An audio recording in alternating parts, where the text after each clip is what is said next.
Assalamu alaikum wa rahmatullah. Dear students, at the inshallah, I would like to greet you all with the blessings of the holy month of Ramadan. Switching on the language Kashmiri. Saratuk lecture was that must pada is going to deforestation one and culture. It's a topic is also deforestation and its causes. तो कल के lecture में बेटा हमने पढ़ा था deforestation किसे कहते हैं. As one deforestation is a process that the process of removal of forest or a stand of trees from land which is then converted to a non-forest use. As though kuni zameen pet zameen ki kuni his pet forest remove karan ya kuni shay kul chatan variya kul chatan और इस ज़मीन उस आसन सा ज़मीन चीज़ बदल कुन कामी खतरे इस्तेमाल करें. ओके बेटा उसके बाद हमने पढ़ा था इसे गसन डिफॉरेस्टेशन गसन च अभी किस मैक्सिमम गसन सो गसन ट्रॉपिकल रेन फॉरेस्टन मस तिकाज yes according to world wildlife fund 80% land गसन कवर्ड बाय फॉरेस्ट्स. ओके अमुक क्या तादाद गो सिंस 20th century 20वीं सेंचुरी हिंद आगाज पे 10 मिलियन स्क्वायर किलोमीटर तबाह गई डिफॉरेस्टेशन सहित यानी 10 मिलियन स्क्वायर किलोमीटर कुल आम ट डिफॉरेस्टेशन गम. एनीवेज अजुक टॉपिक काज ऑफ डिफॉरेस्टेशन ये डिफॉरेस्टेशन गसन क्या वजह सो ये बेटा आज का टॉपिक है. अगर इस ब्रॉडली क्लासीफाई करो यम काजेज ऑफ डिफॉरेस्टेशन यानी कि तिम वजूहत यमो सत डिफॉरेस्टेशन करान यमो सत कुल चटान. अगर इस ब्रॉडली क्लासीफाई करो तेल जो काज दो किस्म काज अ गो डायरेक्ट काजेज.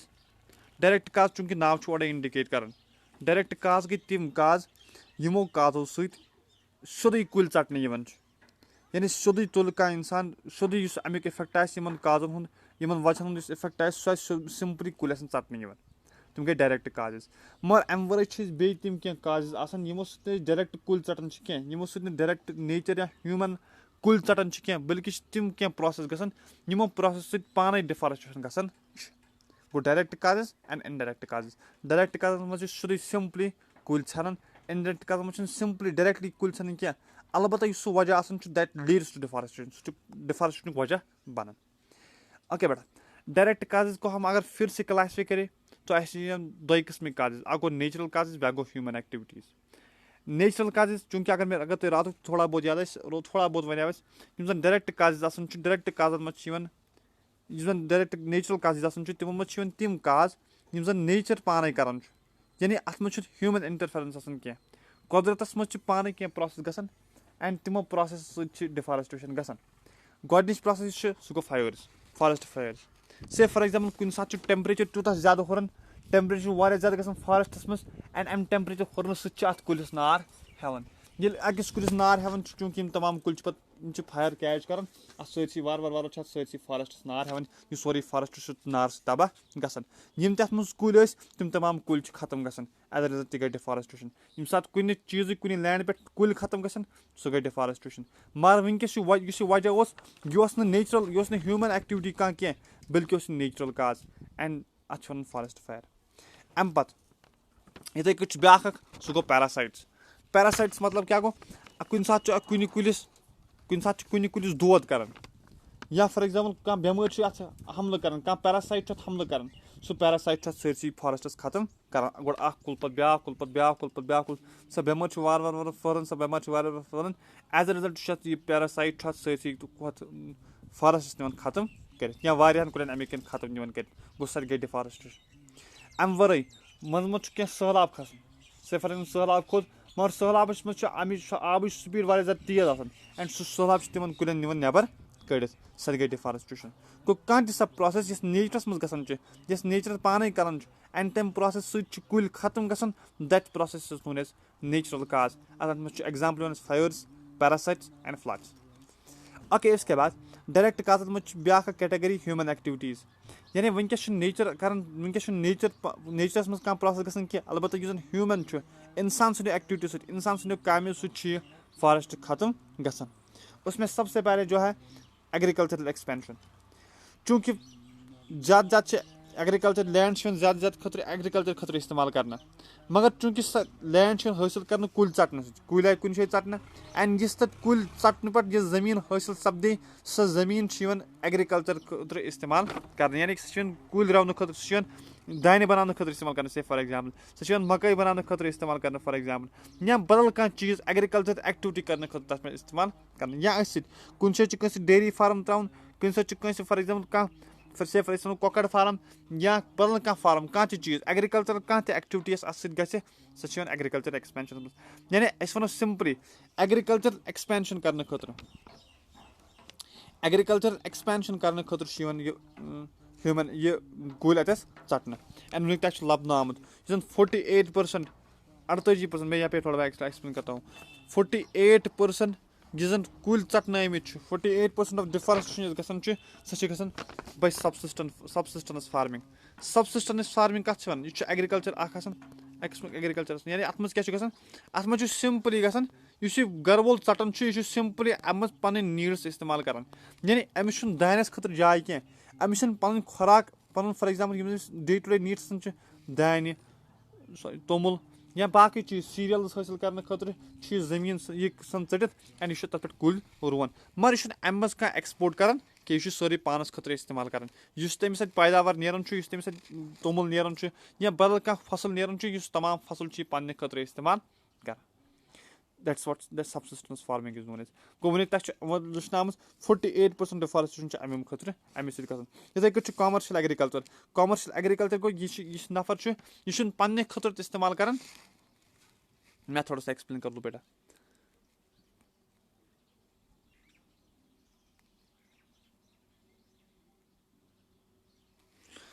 कॉमर्शियल एग्रीकल्चरस मज क्या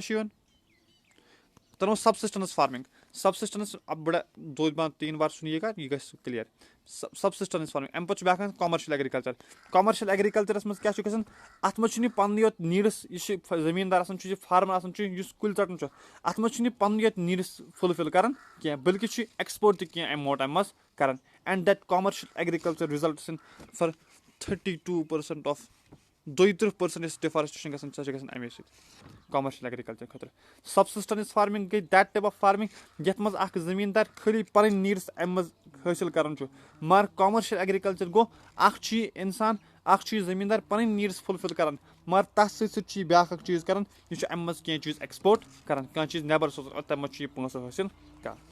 ओके बेटा गो अस गोडनिक काज सह गो एग्रीकल्चरल एक्टिविटी एग्रीकल्चर एक्सपेंशन यानी कि एग्रीकल्चर बढ़ाने खतर इस एग्रीकल्चरस तल जमीन सो जमीन बढ़ाने खतर डिफॉरेस्टेशन कर ओके इसके बाद cattle breeding and livestock ranching से फॉर एग्जांपल कुछ सात कम पास्चर्स यानी तम नफर अथ कैटलस पे यानी तेरन पे गुपन पे दानन पे पन जिंदगी बसर कर यानी कि तिम एज इनकम सोर्स तम क्या आम तौर गम रेन फॉरेस्ट मज पास्चरल लैंडन मज से फॉर एग्जांपल ब्राजीलस मज खास मोस्ट इम्पोर्टेंट एग्जांपल ब्राजीलस मज लबन cattle breeding and livestock ranching गसन क्या तीरन घास खेनाने खतर या दानन घास खेनाने खतर खिलन गावन घास खेनाने खतर कुल चटन फॉरेस्ट क्लियर कर तथ पे घास ववन एंड तथ घास पे यह लाइव स्टॉक यह कैटल ब्रीड कर तथ घास पे कैटल पन तथ घास पे यह कैटल पर्रावन एंड पे सह कैटल इस्तेमाल कर पन्ने खतर बे पन्ने इनकम खतर गो सिंपली बे घास वपदान खतर कुल चटन that's what cattle breeding and livestock ranching यानी कैटल ब्रीडिंग वजह बनन कम खतर डिफॉरेस्टेशन खतर यानी कुल चटन खतर कैटल ब्रीडिंग बनन वजह अम पे ब्या सह गो टिम्बर एक्सट्रैक्शन यह ब्या नाम लॉजिंग गो सिंपली कुल चटन सिंपली टिम्बर हासिल करने खतर यानी लकड़ हासिल करने खतर एंड तम लकड़ खतर क्या तम लकड़ तथ लकड़ पोस आना अत मे आम तौर गम अत मे कह कंट्रैक्टर कह नफर सिंपली कुल चटित कुछ फॉरेस्ट सदन तथ फॉरेस्ट मज कुल चटित एंड तम कुल इस्तेमाल कर या कन नत इस्तेमाल कर टिम्बर खतर यानी लकड़ हासिल करने खतर चूंकि अस पता इस फॉरेस्ट अम पे लकड़ नीरान एंड लकड़ कस लगन जरूरत मकान बनानस कदल बनानस so on and so forth वारियाहन चीजन लकड़ जरूरत लगान सो लकड़ यी कत सह फॉरेस्टस मज मगर यथ पे टिम्बर एक्सट्रैक्शन मगर ये साथ टिम्बर जरूरत आसान यह टिम्बर गन फॉरेस्ट मज मगर यह गम तम हासिल कह कुल चटने इसी के साथ बेटा डैम कंस्ट्रक्शन कुछ साथ डैम कंस्ट्रक्ट कर कुछ साथ डैम कंस्ट्रक्शन या इंफ्रास्ट्रक्चर डेवलपमेंट से फॉर एग्जाम्पल कुछ एरिया वत नीन कुछ एरिया सड़क बनावन मगर से फॉर एग्जाम्पल तथ एरिया वत फॉरेस्ट मज सो वत हेक तूत काल बनित कह काल तक कुल चटन ये यानी इंफ्रास्ट्रक्चर कुल बना या फॉर एग्जाम्पल कुछ फ्लावर बना कुछ एयरपोर्ट बना मतलब एयरपोर्ट खुद जाय हासिल कर कम अमे फॉरेस्ट मज या फॉर एग्जाम्पल से कुछ पब्लिक बिल्डिंग बना से फॉर एग्जाम्पल कुछ हॉस्पिटल बना कुछ इथे फॉरेस्ट इथे कुछ हायर सेकेंडरी बना इथे कुछ स्कूल बना इथे कुछ कॉलेज बना यूनिवर्सिटी बना मगर जमीन अमे खुद प्राइवेट जमीन इस्तेमाल कर पब्लिक बिल्डिंग अमे खुद क्या गवर्नमेंट कम यह इंफ्रास्ट्रक्चर डेवलप करने खुद सड़क बनाने खुद इंडस्ट्री बनाने खुद फैक्ट्री बनाने खुद हायर सेकेंडरी बनाने खुद अच्छी सिंपली गम यह कुल चट इसके बाद साथ बेटा डायरेक्ट काजन सत इनडायरेक्ट काजेज डायरेक्ट काजेज इसके साथ होता है इनडायरेक्ट काजेज यानी यम काज डायरेक्टली अत मज सोदी फॉरेस्ट छान क्या बल्कि तम काज तम process which lead to deforestation यानी यून वजह बनान यम प्रोसेस कंटिन्यू गसान अत वजह गसान अत कुल पाने छान इनडायरेक्ट काज मज क्या insufficient political action and governance यानी पॉलिटिकल एक्शन ठीक क्या यानी इस गवर्नमेंट सो गवर्नमेंट एफिशिएंट क्या सो गवर्नमेंट तिस हेकान टैकल कर कुल यह डिफॉरेस्टेशन बचाने खुद चूंकि गवर्नमेंट जिम्मेदारी तम बचान डिफॉरेस्टेशन गसन नश या गवर्नमेंट जिम्मेदारी तम कर आल्टरनेटिव्स पैदा अगर कह चीज अगर कह नेसेसिटी अम मज हासिल गसान फॉरेस्ट मज हासिल गसान थन आल्टरनेटिव साइडस ताकि कुल यन षटन कह सह गो insufficient political action and governance failure यानी गवर्नमेंट फेल गसान कत बचानस मज यह डिफॉरेस्टेशन बचानस मज इथे कट अत मज करप्शन से फॉर एग्जाम्पल कस ऑफिशियलस कस ऑफिसर ड्यूटी आम थवन जिम्मेदारी आम थवन सह कुन फॉरेस्टस रच कर मगर तमिस मामूली हतस रपस पे 200 रपन पे 100 रपस पे 200 रपन पे तमिस 1000 रपये दिन एंड तम कंट्रैक्ट इजीली पन कर या फॉर एग्जाम्पल इनलीगल लकड़ सारनस मज ठीक है कुछ वत पे कह फॉरेस्ट कह ऑफिसर रच तमिस बचा तमिस तम सह बचा यह लकड़ गई अम एरिया मज नबर नीन कह तमिस मामूली 200 रपये चंदस त्रावान एंड 200 रपन पे तिमन गलत त्रावान गो करप्शन वजह बनान इथे wrong public administration administration investment कर मगर सह गलत पॉलिसी मज इन्वेस्ट कर गो यम चीज डायरेक्ट काज यमो सह कुल डायरेक्ट छान कह अलबत्ता क्या गसान इनडायरेक्ट काजेज यम वजह बनान कम खुद यम इनडायरेक्ट काज बनान वजह डिफॉरेस्टेशन खुद इथे cut political and socio economic causes इथे कट पॉलिटिकल काज या सोसाइटी मज क्या काज या क्या इकोनॉमिक काज से फॉर एग्जाम्पल पॉपुलेशन ग्रोथ यूत पॉपुलेशन बढ़ान यूत पॉपुलेशन बढ़ान तीजा जरूरी तिहद खुद गई ज्यादा लैंड मगर सह लैंड यवन कत अम खुद असल तरीक सहल तरीक फॉरेस्ट षटन गो यह पॉपुलेशन ग्रोथ बन वजह कम खुद डिफॉरेस्टेशन खुद मतलब पॉपुलेशन ज्यादा खुद ज्यादा बढ़ान चूंकि अक सात क्या टाइम ब्रोह दुनिया पॉपुलेशन कुल खाली 15 मिलियन मगर वनकस करीबन 8 बिलियन वनकस दुनिया पॉपुलेशन करीबन 8 बिलियन गो पॉपुलेशन ग्रो गसान एट एन सह हाई रेट सन ग्रो गसान इस पॉपुलेशन ग्रोथ सह एट हाई रेट इनक्रीज गसान at an alarming rate increase गसान मगर तम खतर ज्यादा ज्यादा पॉपुलेशन ज्यादा बढ़ान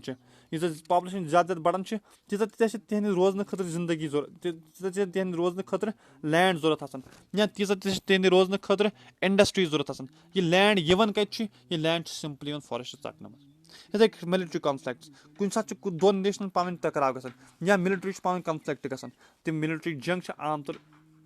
इन सम केसेस अम फॉरेस्टस मज लड़ने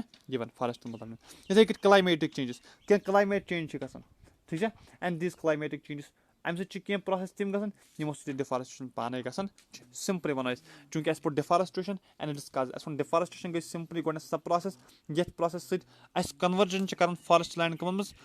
into some non-forest use farm मज कन्वर्ट कर urban यूजस मज कन्वर्ट कर so on and so forth इथे अस वन अत क्या वजह अस ब्रॉडली हेको क्लासिफाई कर दोन हुन मज अ गो डायरेक्ट काजेस ब्या गो इनडायरेक्ट काजेस डायरेक्ट काजन मज नेचुरल काजेस तो ह्यूमन एक्टिविटीज नेचुरल काजन मज fires parasites and floods fires parasites and floods. Human activity much agricultural expansion, cattle breeding, livestock ranching, timber extraction, यानी यम खतर यम साथ अमि वज लकड़ छ हासिल करने इथे कट infrastructure development कुछ सड़क बनावन सच अमि फॉरेस्ट मज बनावन यमन तम खतर फॉरेस्ट पेवन चटन अम पत छ indirect causes यानी यम cause छ directly आसन responsible for deforestation क्या बल्कि छ क्या process they lead to some processes and these processes in turn lead to deforestation यमो सच पत कुल चटने given असम main important corruption base population growth okay but अगर हम समराइज करेंगे मे बी मत question what are the 5 major causes of deforestation मैंने 5 मेजर काजेज लिख के रखे हैं बेटा आप थोड़ा सा मोबाइल को टर्न कीजिए 5 मेजर काजेज 5 मेजर काज क्या 5 बड़ वजह क्या यमो डिफॉरेस्टेशन गसन सबसे पहला रो एग्रीकल्चर एक्सपेंशन यानी एग्रीकल्चर एक्सपेंड करने एग्रीकल्चर लैंड बढ़ाने खतर डिफॉरेस्टेशन गसन इथे कैटल ब्रीडिंग चूंकि तीर रचने खतर या गुपन रचने खतर घास मूजूद कह सह घास हासिल करने कुल चटित पत जमीन पे घास ववन सथे लॉचिंग मतलब गो टिम्बर एक्सट्रैक्शन यानी कुल चटने सिंपली कम खतर अम लकड़ हासिल करने खतर सह लकड़ कम जरूरत लगान अम पे इंफ्रास्ट्रक्चर डेवलपमेंट कुछ डैम बनावन या फॉर एग्जाम्पल कुछ हायर सेकेंडरी बनावन कुछ यूनिवर्सिटी बनावन कुछ रोड बनावन एंड तमो तमाम कमो खतर कर हासिल कर फ्रॉम फॉरेस्ट सो लैंड इस्तेमाल फॉरेस्ट पे करना इथे कट पॉपुलेशन ग्रोथ यूँ पॉपुलेशन बढ़ान तीजा तेन खतर लैंड जरूरत एंड सह लैंड हासिल करना सह लैंड हासिल करना simply from the forest hope that is clear thanks a lot